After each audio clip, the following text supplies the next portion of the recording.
What follows is reproduced from Emeric Sallow, The Hawk of Vintenshad, The Marchland Press, 1961, the only folkloric study of the region known to survive. Sallow gathered the material in the field in the years before the war, among a people and a way of life that the war and the settlement after it have very largely destroyed. His book is the fullest record we possess of the folk culture of Vintenshad, and in many places, the only one.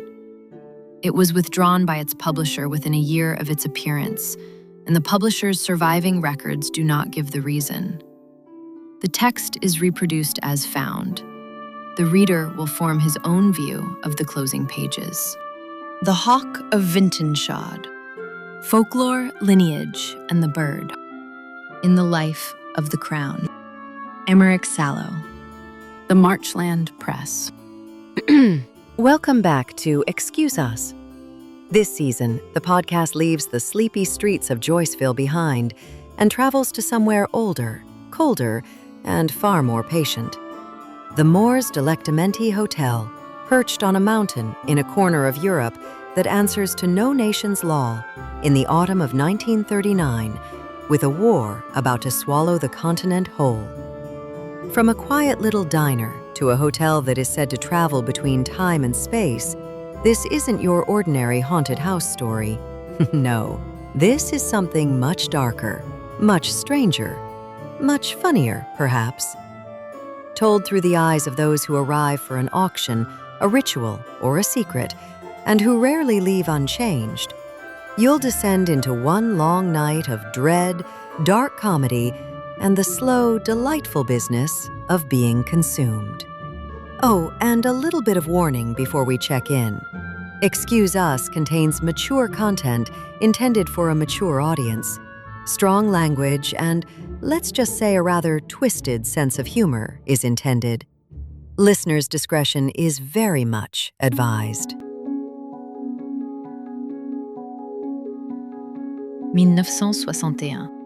Le nom change, le faucon non. The name changes, the hawk does not. Vintenshad proverb. Preface. There is in Vintenshad one figure a traveler cannot escape, though he may cross the whole principality without once being told its meaning. It sits upon the gate of the castle and the boss of the church roof.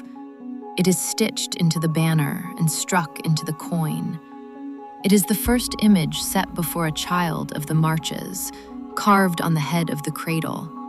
And it is the last, for the dying are sung out of the world with a song about it. It is the hawk.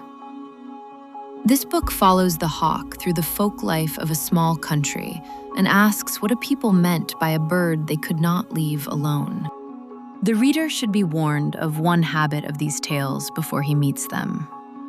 They are peopled, over and over, by the same small company of figures who return across the centuries under changing names, exactly as the ruling house of Vintenshad returned under its own changing names.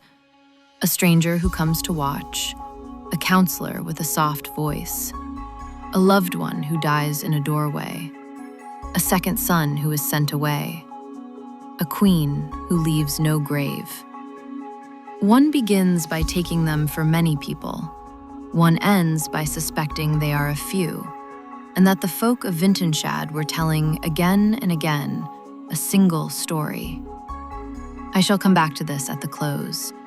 I gathered the greater part of what follows from the mouths of people, most of whom are now dead or scattered, and whose grandchildren no longer keep the tales.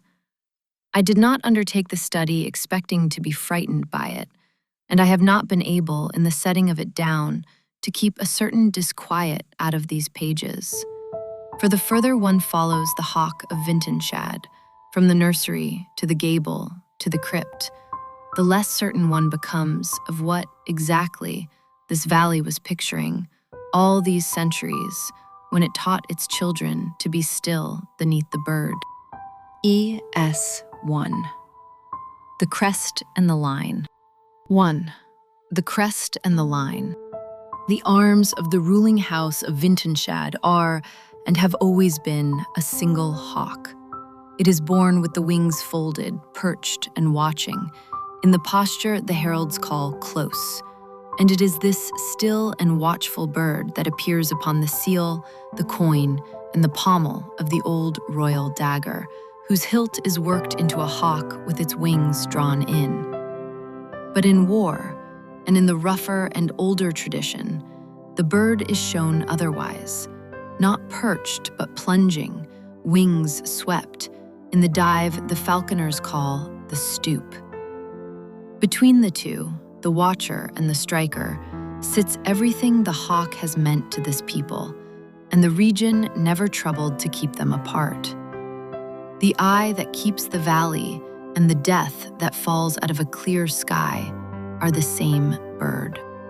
The house told of its own beginning a tale of the usual shape, in which the founder of the line, lost in the winter mountains, was led down into the valley by a hawk that would not leave his shoulder, and raised his keep where the bird came at last to rest.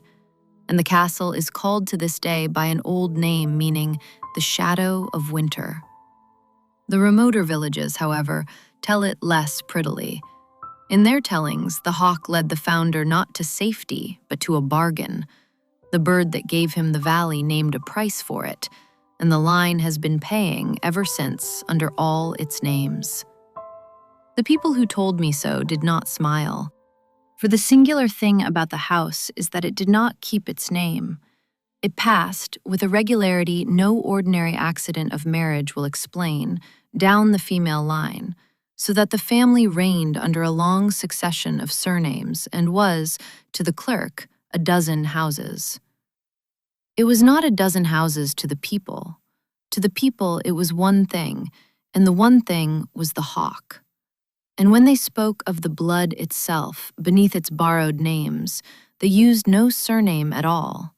They said simply, the hawk. Hence the proverb at the head of this book. A people had learned over a very long time that the thing ruling them wore many names and was, under all of them, one unchanging predator, and had made of the knowledge a proverb, and taught it to their children, and called it a comfort. The dead of the house pass into the folk memory as figures more than as persons, and three recur wherever the hawk is sung. There is the queen, who ruled as the men about her had decided a woman could not, and who went, at the last, into the dark, leaving no body and no grave, of whom it is said only that the hawk took her. There is the prince the whole valley loved on the first day's sight, who is remembered forever young because he died in a doorway before he had rightly begun. And there is the counsellor at the prince's side, the soft-voiced man who opened that doorway.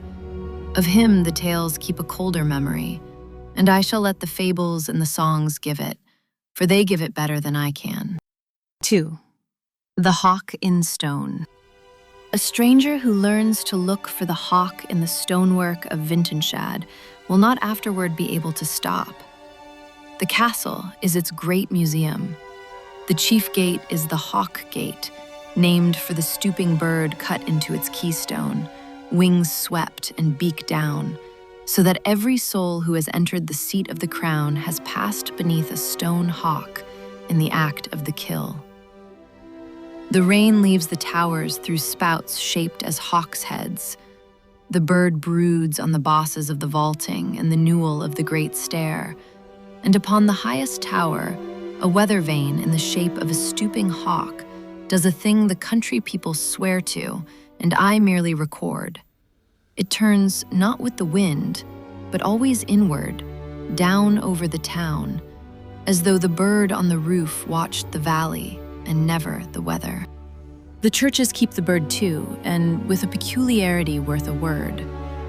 Where the art of other lands sets the eagle of the evangelist, the carvers of the marches set, past mistaking, a hawk, and the parishioners insisted on the difference. The bird stands in the tympanum over the door and above the font, so that in this country, a child at its christening is held beneath a bird of prey before it is held beneath anything else. It is when one goes down, though, that the hawk stops being an ornament. The bird is cut also where ornament has no business, in cellars, on the coping of old wells, on the underside of a threshold stone where no kneeling or standing eye was meant to find it. It is found in buildings whose own masons swore before witnesses they had carved no such thing.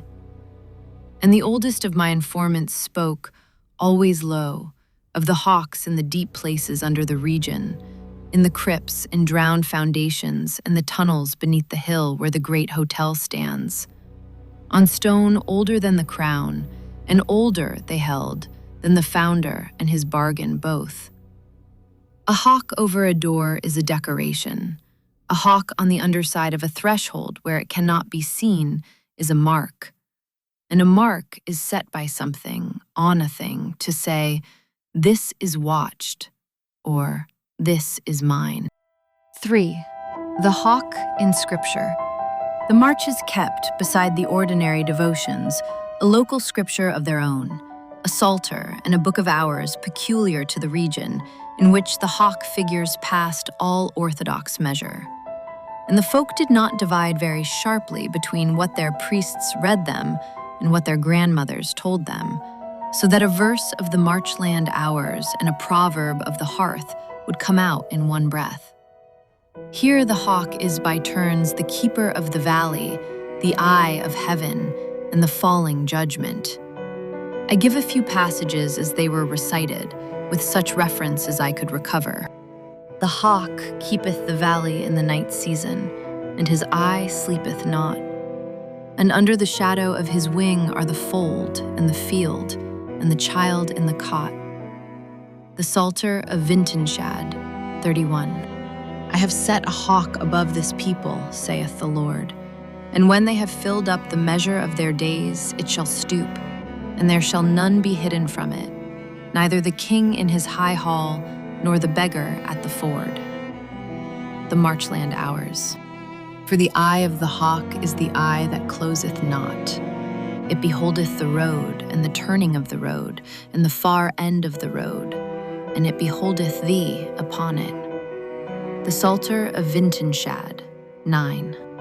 The house was given unto them, and they dwelt in it and called it their own, that the hawk had set his mark upon the lintel, and that which the hawk hath marked he cometh again to take in the fullness of the years. An apocryphon of the marches. Woe unto the keeper that openeth the door he was set to keep, for the hawk hath a long memory, and cometh first for the tongue that did the deed, and after for the rest of him. An apocryphon of the marches. The comfort of the first passage and the terror of the rest gave the folk no trouble at all. The wing under whose shadow the child sleeps safe is the wing whose shadow, they would tell you, is the shape of the stoop, and they seem never to have supposed a thing could not be both at once. 4. The hawk in proverb. The proverbs of the region are thick with the hawk. I set down those I heard oftenest, and the tongues I heard them in. Taken together, they are a kind of instruction, and what they teach is how to live under a thing that watches you and will, one day, come down. Ce que le faucon a marqué, le champ ne le cache point. What the hawk has marked, the fields cannot hide. Of a fate already decided, and darkly of those gone missing, of whom it was said the hawk had marked them, and there was no more to do. When the hawk sits highest, mind your own shadow. The bird climbs before it stoops. The danger is nearest when the sky looks emptiest. A crown is a hawk that has learned to sit still. Of the sovereign, not always said in admiration. The valley feeds the hawk, and the hawk keeps the valley. Ask no one which came first. Of the old bargain at the root of the region that none of my informants would be drawn to explain. Do not thank the hawk for the shade of its wing, against false gratitude. The shade of the wing, they would add, is the shape of the stoop. Count the stairs of a great house, but do not finish counting. A caution to servants entering the great houses. It is, I believe, the seed of the tale in the following chapter. The deceiver walks out, the beloved does not. Of the counsellor and the prince, and of every pair since who have gone through a door together, of whom the wrong one came back. The spare wears the crown, and the crown does not know. Of the second son who takes the elder's place, and, they say, of more thrones than one. The guest who counts his own steps goes home. Of the stranger who keeps his wits in a house that would take them, the only sort, the tellers held, whoever leaves it. Was der Habicht sieht, das vergisst nicht. What the hawk sees, it does not forget. Of the long memory ascribed to the bird, a debt the hawk has seen is never afterward forgotten. When they change the name over the door, look up. The hawk has not moved. Of the continuance of power beneath its changing names, said of dynasties, of landlords, and, in my own hearing, of a certain company. 5. The Hawk in the Nursery. The fables told to the children of Vintenshad are darker than we now think proper for children, and the hawk presides over the darkest. I give 3, as I had them, morals and all, unsoftened. The first the tellers swore was only about hawks. They knew, and I knew, whom they meant. The 2 young hawks and the keeper. A falconer had 2 young hawks of one hatching, and loved them both, though the folk loved the elder best, for he would come to the fist on sight. And the falconer kept a man to tend the mews, a clever man with a soft voice, who had come to hate the birds for being loved more than he was. One day a stranger came asking to buy a hawk, and the keeper, for a purse and the promise of a place of his own, opened the mews by night and led the elder bird out to him. But the stranger was a fowler, and wrung the elder's neck on the threshold, before it had so much as spread a wing. The younger bird the keeper left, thinking it worth nothing, but the younger had watched it all from the dark of the mews, and said no word, and waited. And when its day came, it took up the dead brother's jesses and the dead brother's name, and came to the fist as the elder had, and no living soul knew the difference. And it kept the mews after, and the keeper it did not forgive. As for the keeper, the hawk of the house came down for him in the end, as it comes for all who open a door they were trusted to keep. It took first the soft voice that had done the thing, and then it took the rest of him. Guard the door you were set to guard, little one, for the hawk keeps a long account with the man who opens it, and the brother you think worth nothing is watching from the dark. The sparrow's winter. A sparrow came late to the autumn, and found the others flown and the cold in the grass, and flew up in fear to the tall, dead tree where the hawk sat, and said, "Lord Hawk, I am not ready. Give me one more summer, and I will do whatever you ask." The hawk was not unkind, and said, "You may have your summer. Only come to my tree when the snow is gone, and we are square." So the sparrow had its summer, the sweetest any sparrow ever had, for it had been so nearly lost, and in the joy of it, forgot the tall dead tree, as we all forget in the sun what we promised in the cold. The snow went, and the sparrow did not come, so the hawk came down. It did not take the sparrow, grown fat now and dear, with a nest full of young. It took the young. For the hawk keeps its account to the last feather, and a debt unpaid does not go away. It only grows and is paid, at the end, by those who never made it. Keep the promise you made in the cold, little one, when the summer has made you forget it. For the hawk forgets nothing, and it is not you alone who will pay. The girl who counted the stairs. 2 sisters went up to take service in the great house on the hill, where the wages were good and the work was light, and the house asked so little of them that the younger said it was the finest place in all the world. But the elder was clever and had the habit of counting, and one evening she counted the great stair going up and made it 44 steps, and counted it coming down and made it 340. And it was always one step more going up than coming down. That night, a hawk sat on the sill of her window and said, "The house that has a stair too many has a door too few. Go down, girl, while your counting still comes out even." So the elder sister went down the 340 steps and out at the door and did not stop until she was home and lived and grew old and told this tale. But the younger stayed, for the house was warm and asked so little, and she was never seen to come down at all. Only on the coldest nights, they say, you may hear her on the stair, counting and counting, and never reaching the end. The warm house that asks so little of you asks, in the end, everything. Go down, child, while your counting still comes out even. 6. The Hawk in Song. The hawk is sung in Vintenshad, from the cradle to the grave. I give 4 songs.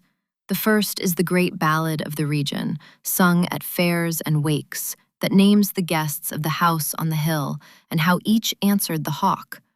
No 2 singers gave me the same guests, nor the same number of them, and a teller would add a verse or drop one as though the tale were not yet done. After it come the hymn that blessed the crown and still mourns the dead, the lullaby that puts the child to sleep, and the counting rhyme the children chant in the square. Of the 3, the one that has stayed with me longest, and that I would now most gladly forget.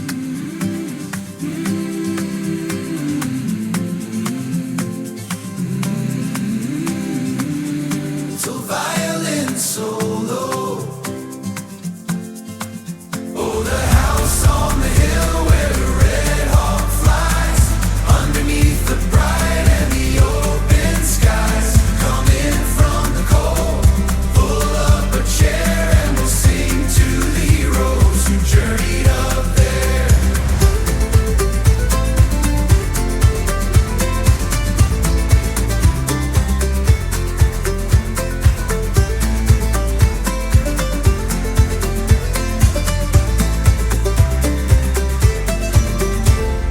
Un beau voyageur venu de la mer cherchait un refuge au cœur de l'hiver. Et notre prince, que tout le monde aimait, a franchi la porte quand l'oiseau l'appelait.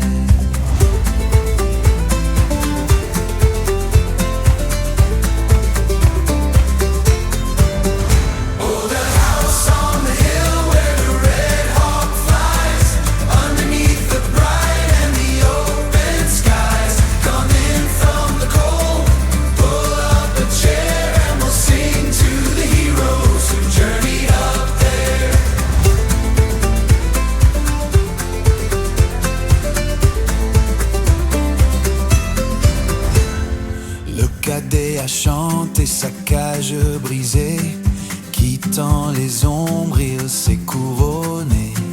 Et la reine rebelle, libre comme l'eau, a bravé le vent et porté le flambeau.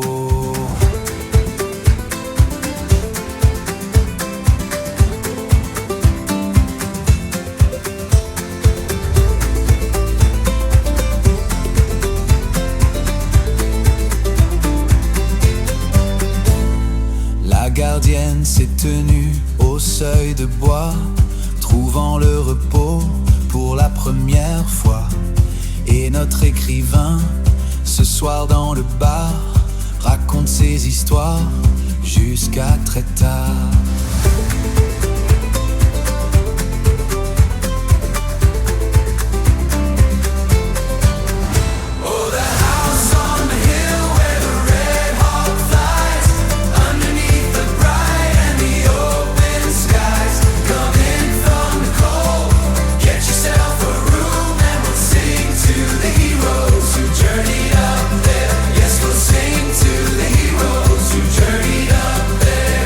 Journeyed up there.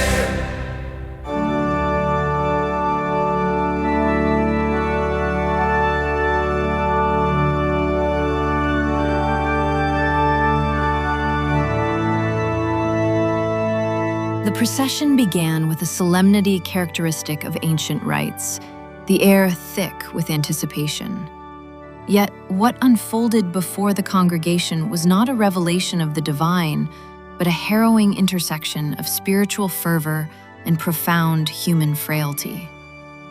As the ceremony reached its apex, the presiding cleric partook in what appeared to be the ritual consumption of the sacrament, the physical embodiment of their deity.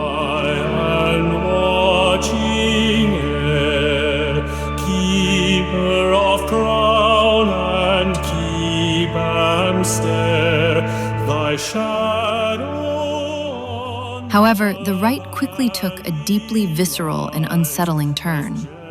The priest, after consuming the host, suddenly convulsed, appearing to expel the sacrament toward his attending acolyte.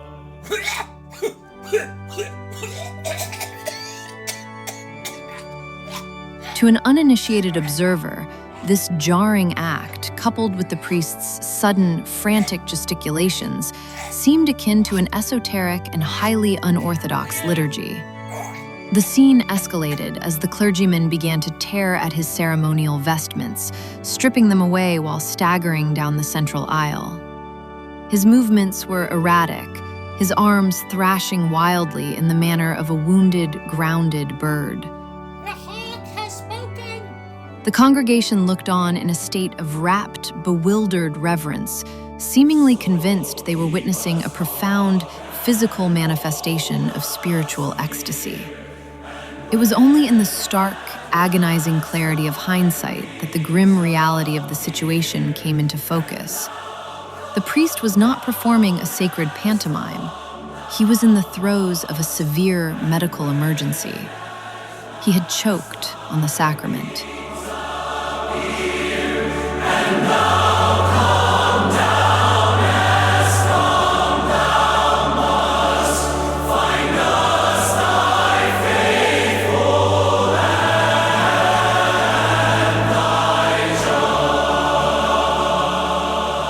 His frantic shedding of his collar and vestments and his desperate flailing were not religious theater, but the panicked attempts of a man unable to draw breath.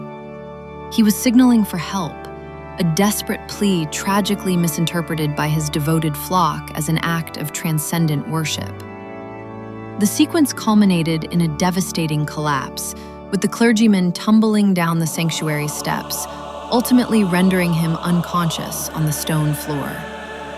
What began as an immersive observation of faith abruptly shattered into a chaotic medical crisis.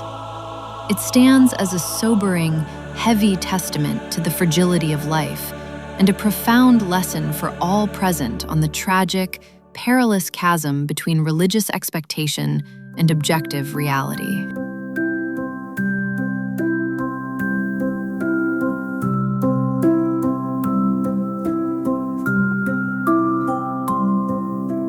Hush now, little one, the hawk is high.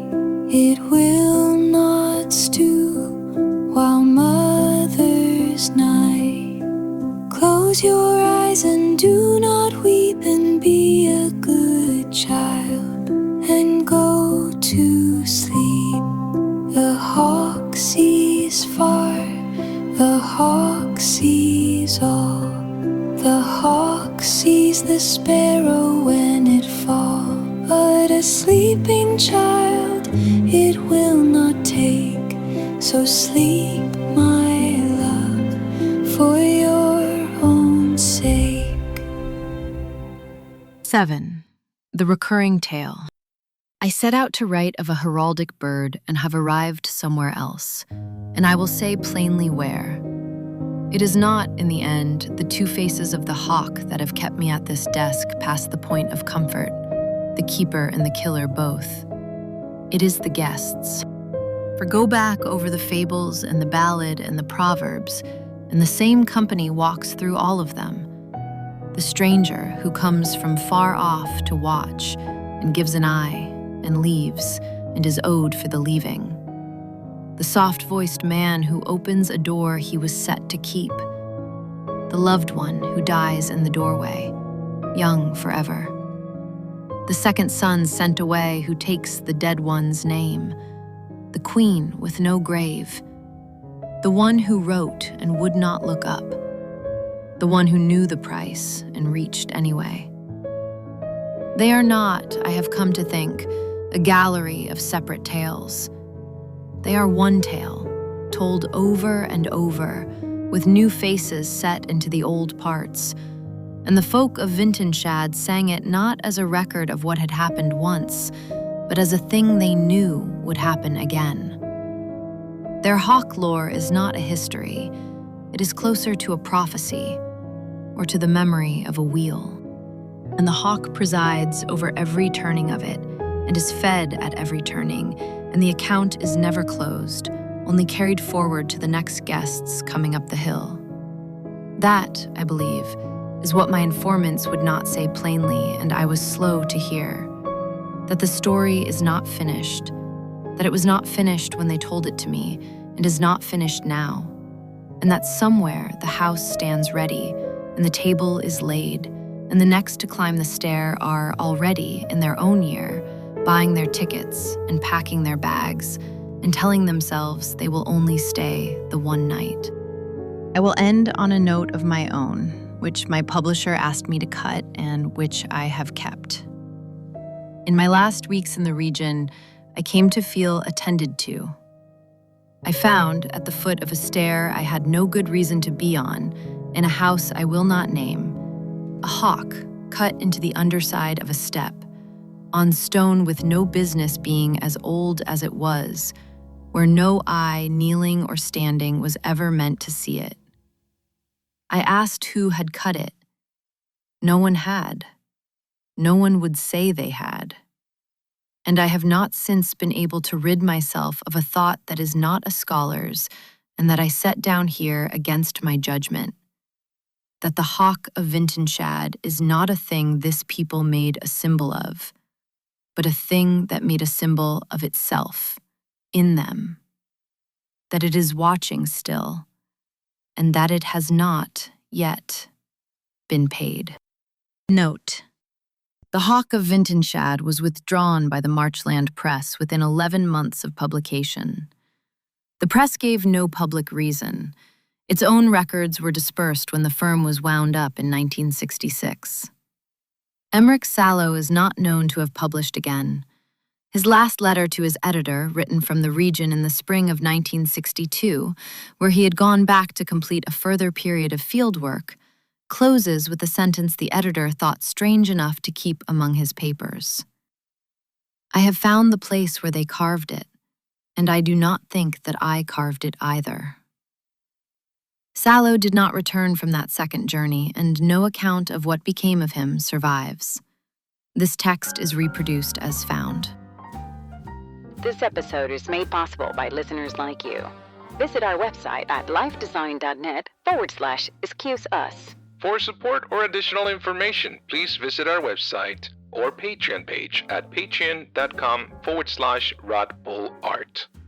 Tonight's production of Excuse Us, a mystery drama with delightful undertones of humor and eldritch horror, was produced by Rebecca Lakepool and Rodrigo Pool, written and directed and performed by Rodrigo Pool in association with R&R Aside Audio Theater. Music and sound effects by Epidemic Sound. Some other sound effects were recorded live on set. Voice modulation by 11 Labs.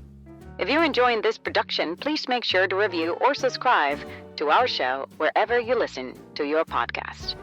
Check out our Patreon page for bonus content. Until next time, this is Rodrigo Pool saying thank you very much for listening. And out of a sudden, you came through the door. At the next table, your whiskey neat. The lights were dimmed as our eyes met and you saw me.